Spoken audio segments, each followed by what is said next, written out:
Aujourd'hui, le gaz naturel liquéfié joue un rôle clé dans l'approvisionnement énergétique mondial et dans la transition vers des énergies moins carbonées.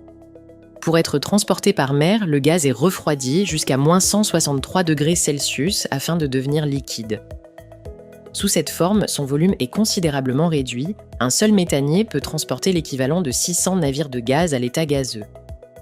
Ces navires géants sont de véritables concentrés de technologie. Ils sont capables de contenir 174 000 m3 de gaz liquéfié pour les transporteurs et jusqu'à 263 000 m3 pour les FSRU, qui sont des unités flottantes de stockage et de regazéification. Le groupe Vulcain intervient pour ses clients sur la conception et l'ingénierie des systèmes qui permettent de transporter ce gaz en toute sécurité.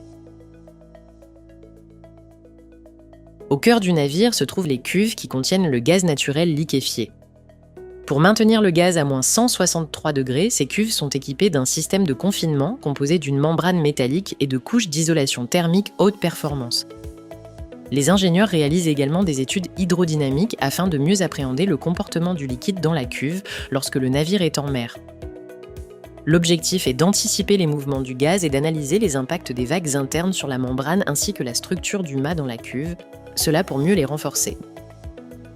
Le transfert du gaz entre le navire et le terminal portuaire repose sur un réseau complexe de tuyauterie cryogénique. Ces conduites permettent d'acheminer le gaz liquéfié depuis les cuves jusqu'aux installations de chargement et de déchargement.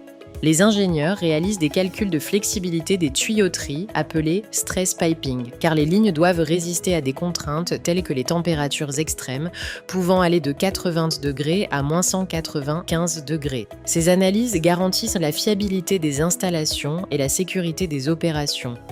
Une fois le gaz arrivé au port, il est transféré vers des terminaux spécialisés, puis il est stocké dans des réservoirs. Le gaz liquéfié y est progressivement réchauffé pour retrouver son état gazeux avant d'être injecté dans les réseaux énergétiques. Il peut ensuite être acheminé vers différents acteurs industriels ou distributeurs d'énergie. Tout au long de cette chaîne, les équipes d'ingénierie réalisent des calculs de structure, d'hydrodynamique et de contraintes mécaniques afin d'assurer la performance et la sécurité des infrastructures.